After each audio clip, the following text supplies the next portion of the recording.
The Call of the Wild by Jack London. Chapter 6. For the Love of a Man. When John Thornton froze his feet in the previous December, his partners had made him comfortable and left him to get well, going on themselves up the river to get out a raft of saw logs for Dawson. He was still limping slightly at the time he rescued Buck, but with the continued warm weather, even the slight limp left him. And here, lying by the riverbank through the long spring days, watching the running water, listening lazily to the songs of birds and the hum of nature, Buck slowly won back his strength. A rest comes very good after one has traveled 3,000 miles, and it must be confessed that Buck waxed lazy as his wounds healed, his muscles swelled out, and the flesh came back to cover his bones. For that matter, they were all loafing. Buck, John Thornton, and Skeet and Nick, waiting for the raft to come that was to carry them down to Dawson. Skeet was a little Irish setter who early made friends with Buck, who, in a dying condition, was unable to resent her first advances. She had a doctor trait which some dogs possess, and as a mother cat washes her kittens, so she washed and cleansed Buck's wounds. Regularly, each morning after he had finished his breakfast, she performed her self-appointed task till he came to look for her ministrations as much as he did for Thornton's. Nick, equally friendly, though less demonstrative, was a huge black dog, half bloodhound and half deerhound, with eyes that laughed and a boundless good nature. To Buck's surprise, these dogs manifested no jealousy toward him. They seemed to share the kindliness and largeness of John Thornton. As Buck grew stronger, they enticed him into all sorts of ridiculous games in which Thornton himself could not forbear to join. And in this fashion, Buck romped through his convalescence and into a new existence. Love, genuine, passionate love, was his for the first time. This he had never experienced at Judge Miller's down in the sun-kissed Santa Clara Valley. With the judge's sons, hunting and tramping, it had been a working partnership. With the judge's grandsons, a sort of pompous guardianship. And with the judge himself, a stately and dignified friendship. But love that was feverish and burning, that was adoration, that was madness, it had taken John Thornton to arouse. This man had saved his life, which was something, but further, he was the ideal master. Other men saw to the welfare of their dogs from a sense of duty and business expediency. He saw to the welfare of his as if they were his own children, because he could not help it. And he saw further. He never forgot a kindly greeting or cheering word, and to sit down for a long talk with him, gas he called it, was as much his delight as theirs. He had a way of taking Buck's head roughly between his hands and resting his own head upon Buck's, of shaking him back and forth, the while calling him ill names, that to Buck were love names. Buck knew no greater joy than that rough embrace, and the sound of murmured oaths, and at each jerk back and forth, it seemed that his heart would be shaken out of his body, so great was its ecstasy. And when released, he sprang to his feet, his mouth laughing, his eyes eloquent, his throat vibrant with unuttered sound, and in that fashion remained without movement. John Thornton would reverently exclaim, "God, you can all but speak."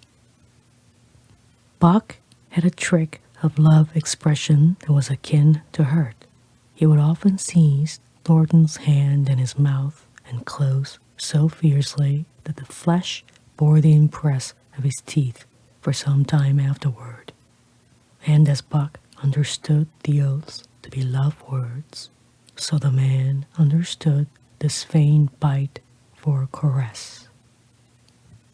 For the most part, however, Buck's love was expressed in adoration. While he went wild with happiness when Thornton touched him or spoke to him, he did not seek these tokens. Unlike Skeet, who was wont to shove her nose under Thornton's hand and nudge till petted, or Nick, who would stalk up and rest his great head on Thornton's knee, Buck was content to adore at a distance. He would lie by the hour, eager, alert, at Thornton's feet, looking up into his face, dwelling upon it, studying it, following with keenest interest each fleeting expression, every movement or change of feature. Or, as chance might have it, he would lie farther away, to the side or rear, watching the outlines of a man and the occasional movements of his body. And often, such was the communion in which they lived, the strength of Buck's gaze would draw John Thornton's head around, and he would return the gaze without speech, his heart shining out of his eyes as Buck's heart shone out. For a long time after his rescue, Buck did not like Thornton to get out of his sight. From the moment he left the tent to when he entered it again, Buck would follow at his heels. His transient masters, since he had come into the Northland, had bred in him a fear that no master could be permanent. He was afraid that Thornton would pass out of his life as Perrault and Francois and the Scotch half-breed had passed out. Even in the night, in his dreams, he was haunted by this fear. At such times, he would shake off sleep and creep through the chill to the flap of the tent, where he would stand and listen to the sound of his master's breathing. But in spite of this great love, he bore John Thornton, which seemed to bespeak the soft, civilizing influence, the strain of the primitive which the Northland had aroused in him, remained alive and active. Faithfulness and devotion, things born of fire and roof, were his. Yet he retained his wildness and wiliness. He was a thing of the wild, come in from the wild to sit by John Thornton's fire, rather than a dog of the soft Southland stamped with the marks of generations of civilization. Because of his very great love, he could not steal from this man, but from any other man in any other camp, he did not hesitate an instant, while the cunning with which he stole enabled him to escape detection. His face and body were scored by the teeth of many dogs, and he fought as fiercely as ever and more shrewdly.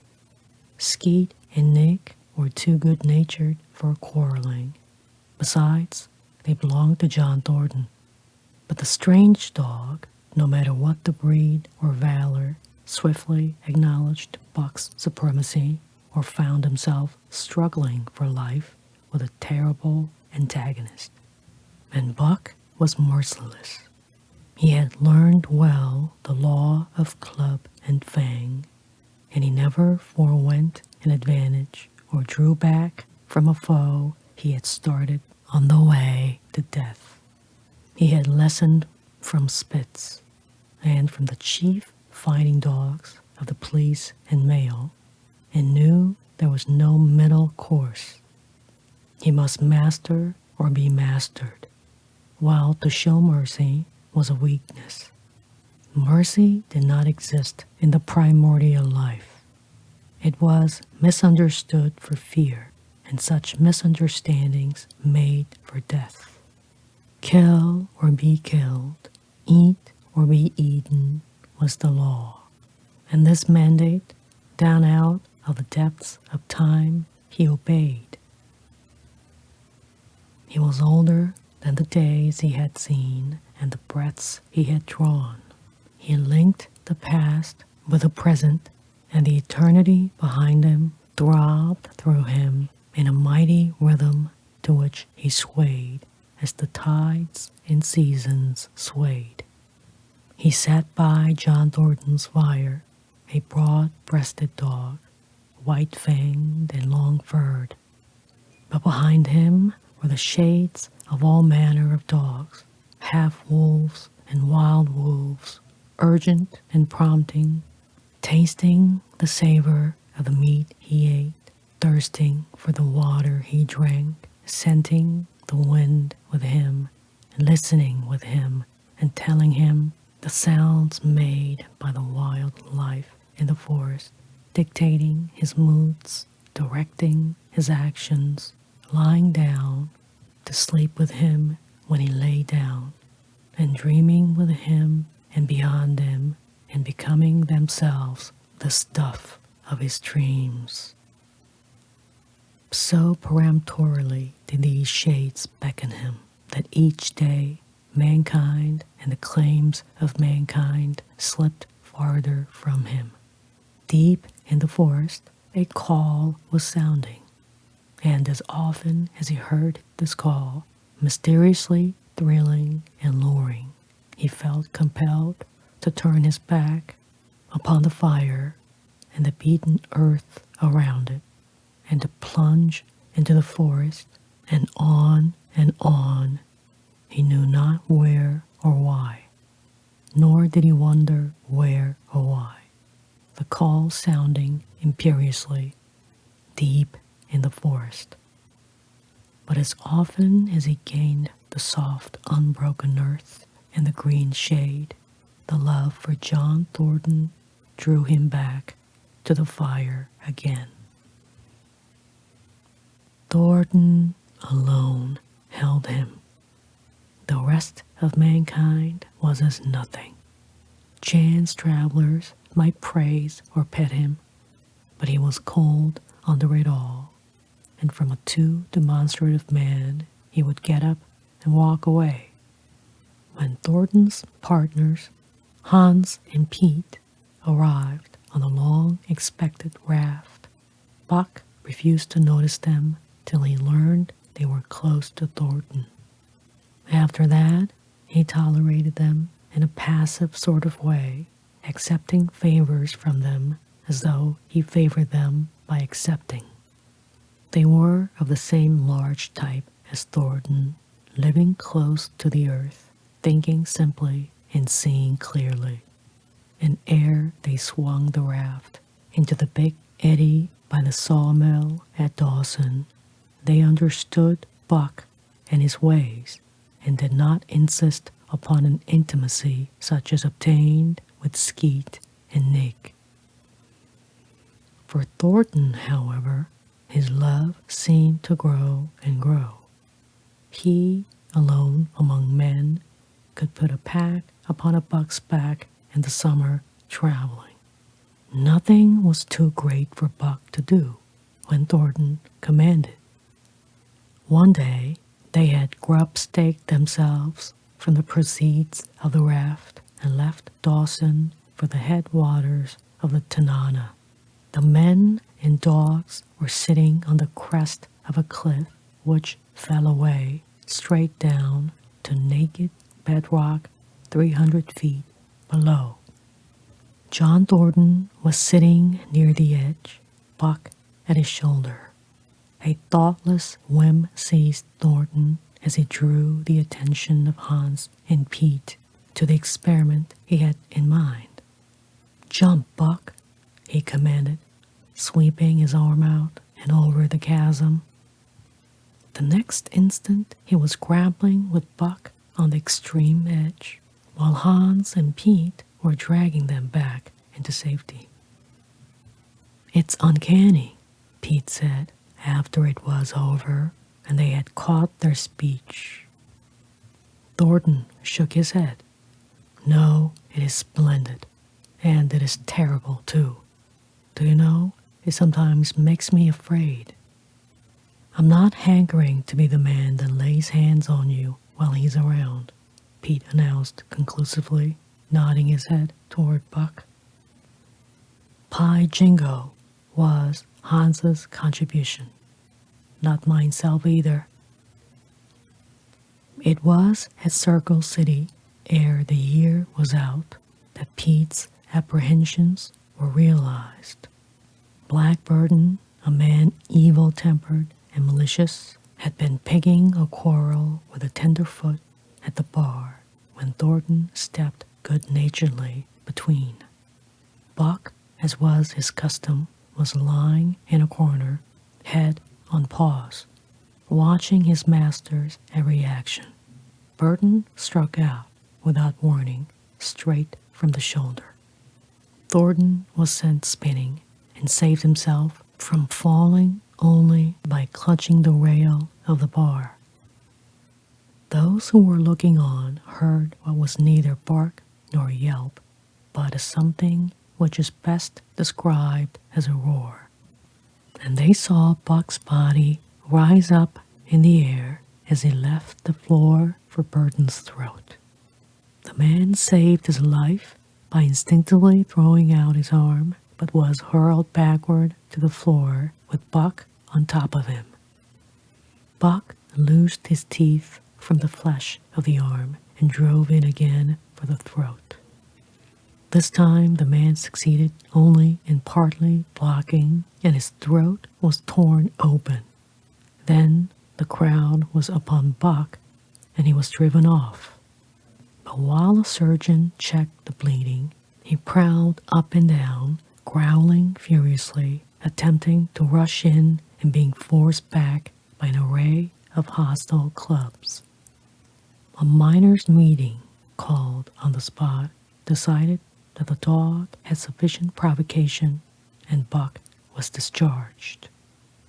But his reputation was made, and from that day his name spread through every camp in Alaska. Later on, in the fall of the year, he saved John Thornton's life in quite another fashion. The three partners were lining a long and narrow poling boat down a bad stretch of rapids on the 40-mile creek. Hans and Pete moved along the bank, snubbing with a thin manila rope from tree to tree, while Thornton remained in the boat, helping his descent by means of a pole and shouting directions to the shore. Buck, on the bank, worried and anxious, kept abreast of the boat, his eyes never off his master. At a particularly bad spot, where a ledge of barely submerged rocks jutted out into the river, Hans cast off the rope, and while Thornton pulled the boat out into the stream, ran down the bank with the end in his hand to snub the boat when it had cleared the ledge. This it did, and was flying downstream in a current as swift as a mill race when Hans checked it with a rope and checked too suddenly. The boat flirted over and snubbed in to the bank bottom up, while Thornton, flung sheer out of it, was carried downstream toward the worst part of the rapids, a stretch of wild water in which no swimmer could live. Buck had sprung in on the instant. And at the end of 300 yards, amid a mad swirl of water, he overhauled Thornton. When he felt him grasp his tail, Buck headed for the bank, swimming with all his splendid strength. But the progress shoreward was slow. The progress downstream amazingly rapid. From below came the fatal roaring where the wild current went wilder and was rent in shreds and spray by the rocks which thrust through like the teeth of an enormous comb. The suck of the water as it took the beginning of the last steep pitch was frightful, and Thornton knew that the shore was impossible. He scraped furiously over a rock, bruised across a second, and struck a third with crushing force. He clutched his slippery top with both hands, releasing Buck, and above the roar of the churning water, shouted, "Go, Buck, go!" Buck could not hold his own and swept on downstream, struggling desperately but unable to win back. When he heard Thornton's command repeated, he partly reared out of the water, throwing his head high as though for a last look, then turned obediently toward the bank. He swam powerfully and was dragged ashore by Pete and Hans at the very point where swimming ceased to be possible and destruction began. They knew that the time a man could cling to a slippery rock in the face of that driving current was a matter of minutes, and they ran as fast as they could up the bank to a point far above where Thornton was hanging on. They attached the line with which they had been snubbing the boat to Buck's neck and shoulders, being careful that it should neither strangle him nor impede his swimming, and launched him into the stream. He struck out boldly, but not straight enough into the stream. He discovered the mistake too late when Thornton was abreast of him and a bare half-dozen strokes away while he was being carried helplessly past. Hans promptly snubbed with a rope as though Buck were a boat. The rope thus tightening on him in the sweep of the current, he was jerked under the surface, and under the surface he remained till his body struck against the bank and he was hauled out.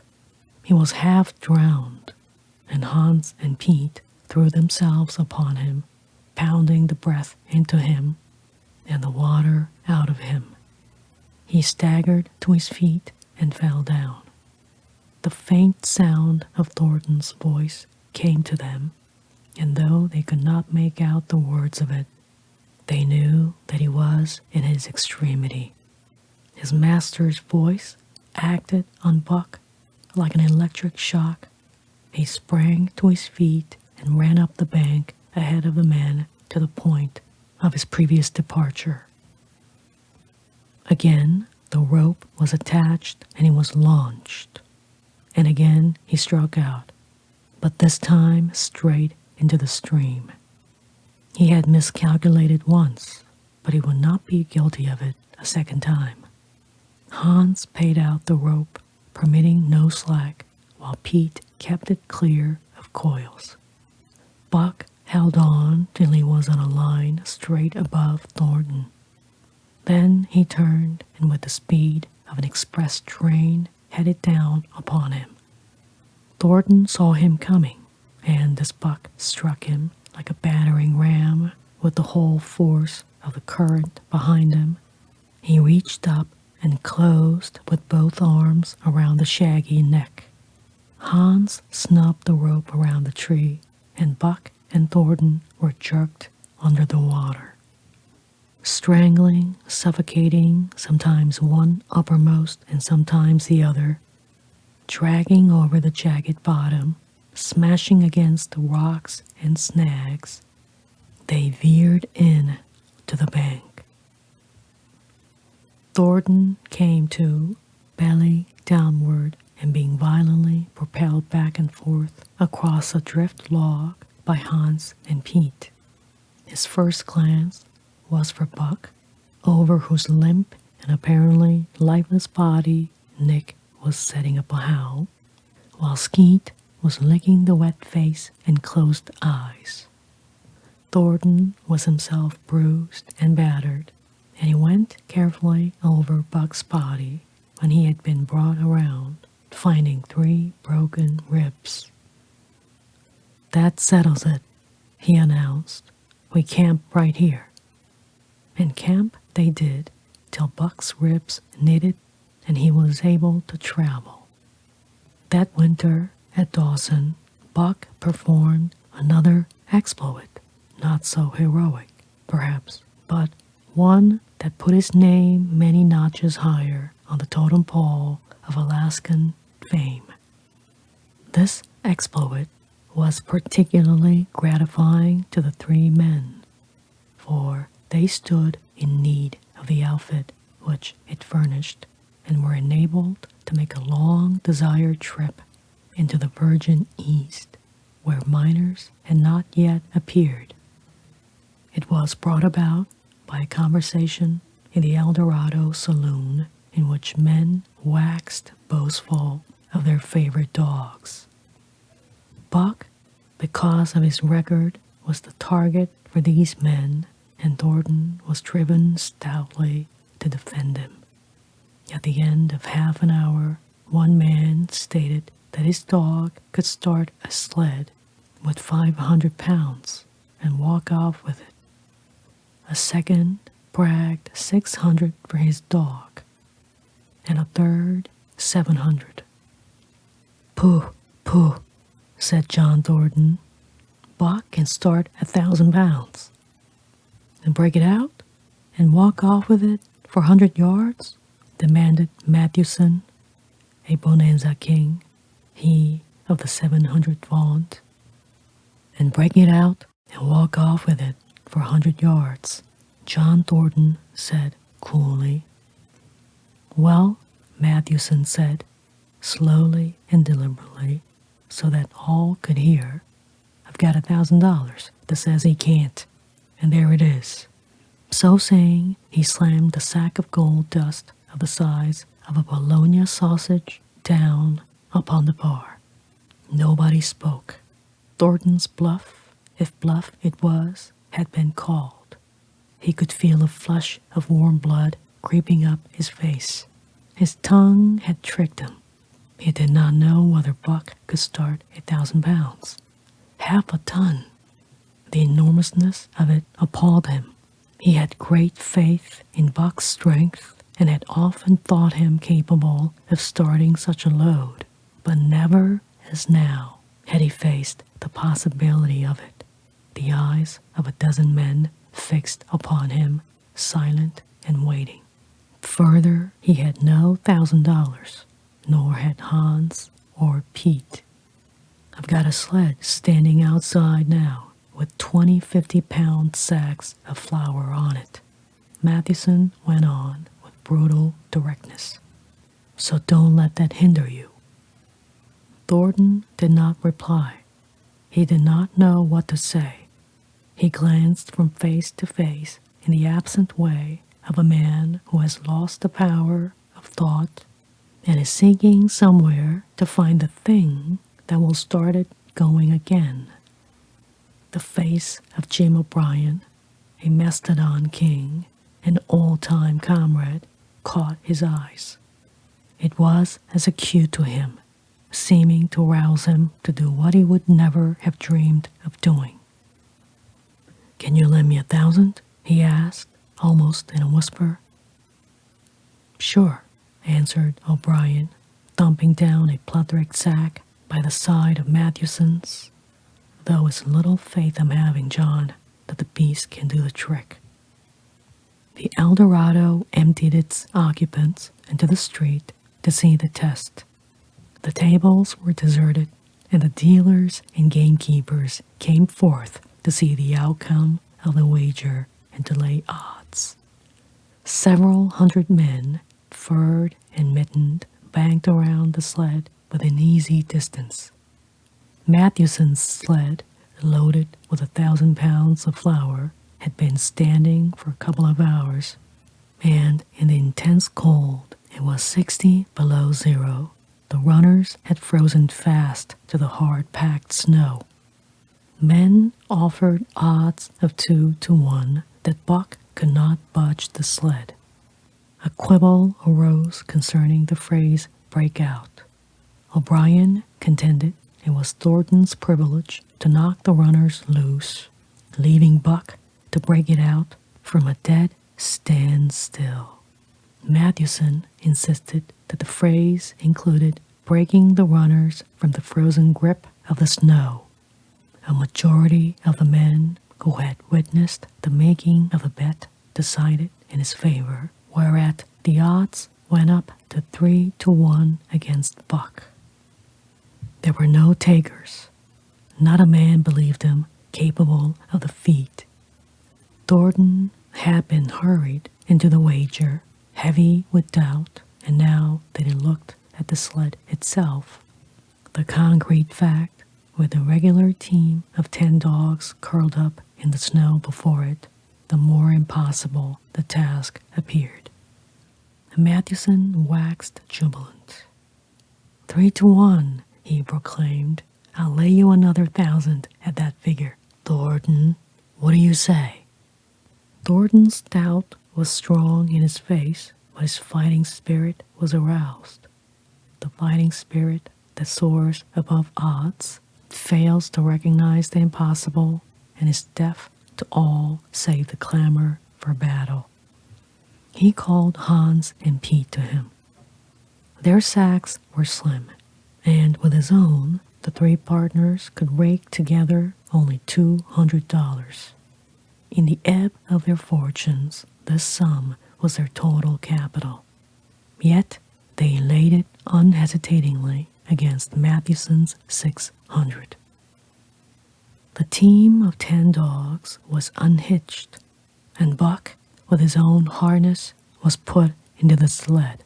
He had caught the contagion of the excitement, and he felt that in some way he must do a great thing for John Thornton.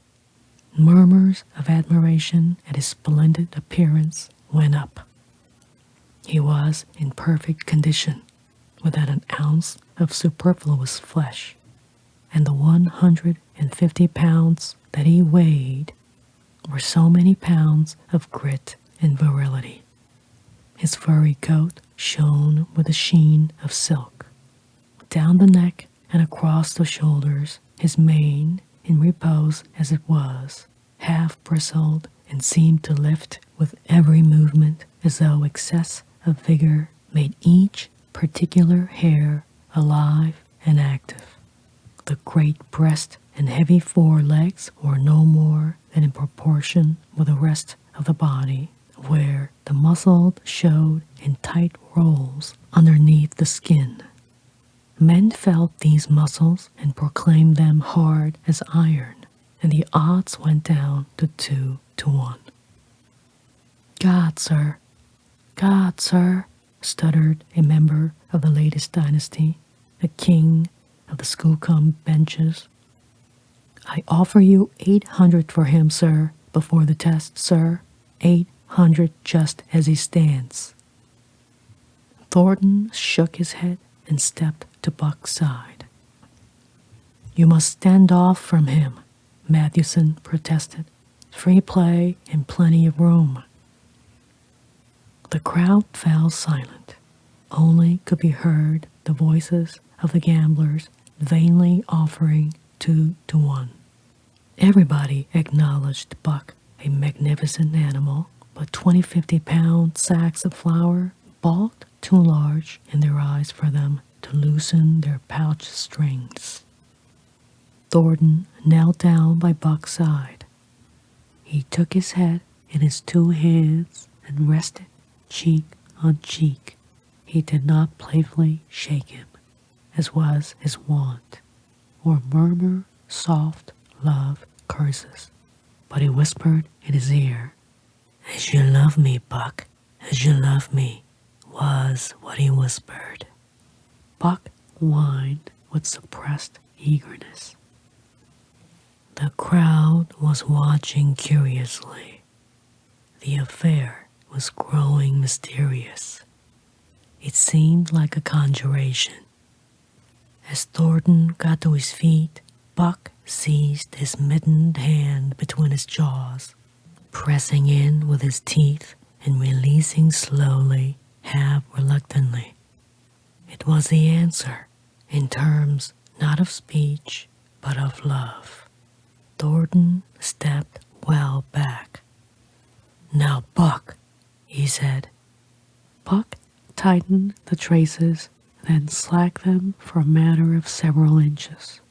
It was the way he had learned.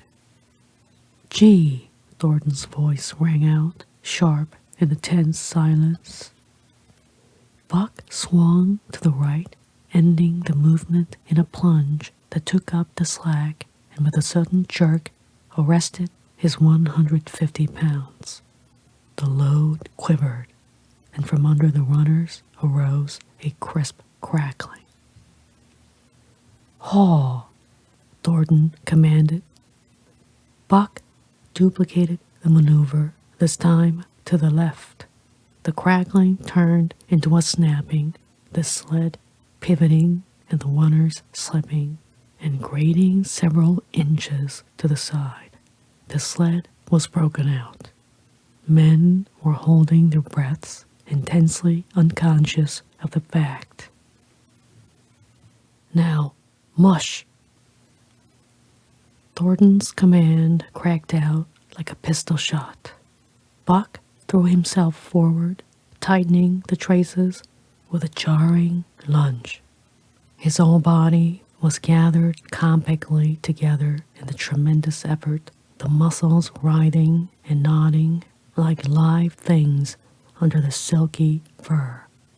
His great chest was low to the ground, his head forward and down, while his feet were flying like mad. The claws scarring the hard-packed snow in parallel grooves. The sled swayed and trembled, half started forward. One of his feet slipped, and one man groaned aloud. Then the sled lurched ahead in what appeared a rapid succession of jerks, though it never really came to a dead stop again. Half an inch, 2 inches. The jerks perceptibly diminished as the sled gained momentum. He caught them up till it was moving steadily along. Men gasped and began to breathe again, unaware that for a moment they had ceased to breathe. Thornton was running behind, encouraging Buck with short, cheery words.